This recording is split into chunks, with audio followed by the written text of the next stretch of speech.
Après cette annonce du décès du président tchadien, d'abord, si vous me le permettez, votre réaction, c'est celle de la stupéfaction? Non, enfin, on ne peut pas dire la stupéfaction. C'est vrai que c'est toujours été un combattant. L'année dernière, il avait également été au front contre Boko Haram. Et c'est vrai que comme son chef d'état-major était mort il y a quelques jours, c'est pas vraiment une surprise. Enfin, en tout cas, il a toujours été à la tête de ces hommes. Il faut quand même pas oublier que c'est l'ancien chef rebelle qui est habitué à combattre avec des Toyota. Et je veux dire, c'est un combattant avant tout. Hein. Il s'était fait nommer maréchal justement pour être vraiment pour lui. Ce qui comptait, c'est vraiment d'être un homme, un chef militaire avant tout, avant même d'être président, c'est chef militaire qui était important pour lui. Voilà, on rappelle que l'armée tchadienne dit à ce stade que le président Déby, 68 ans, donc, est mort des suites de blessures qu'il aurait eues au front. Ce que vous dites, Antoine Glaser, pour que les gens qui le connaissent peu comprennent bien, c'est que c'était quelqu'un qui allait vraiment aux mains, aux prises sur le terrain? Absolument, c'était d'abord un combattant. Il était arrivé lui-même au pouvoir en 1990. Il avait été il y a très longtemps par le Front de Libération du Frolina du Tchad.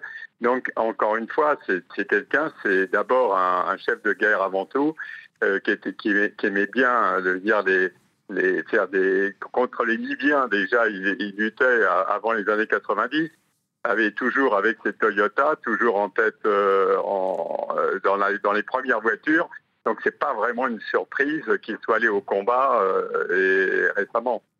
Notre correspondante à N'Djamena évoquait donc cette opération militaire qui aurait pu avoir lieu dans le cadre de la confrontation entre l'armée tchadienne d'une part et cette rébellion donc qu'on appelle FACT, Front pour l'alternance et la concorde au Tchad. Qu'en savez-vous et quel degré de menace représentait-elle jusqu'ici ou représente-t-elle auprès du pouvoir tchadien? A priori, il ne voulait pas arriver. Il commençait à demander une négociation. Ils étaient descendus, il y avait plusieurs colonnes qui étaient descendues du sud de la Libye. Ils avaient énormément d'armement parce qu'ils avaient combattu à un moment donné avec des groupes armés libyens comme le Misrata et après Haftar. Et donc, ils étaient extrêmement équipés. Il y avait eu des combats très durs où ils avaient perdu beaucoup d'hommes. Et ils demandaient en fait à ce qu'il y ait comme un début de négociation et ne voulaient pas rentrer dans N'Djamena. Voilà, bon, c'était ça encore hier. Hein.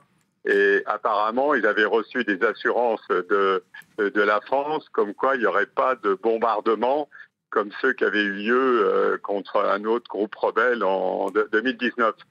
Donc on en était, en fait, il n'était pas en train d'arriver à N'Djamena, hein, simplement. Il y avait des combats à peu près à 300-400 km de N'Djamena avec des Toyota, des lance-missiles.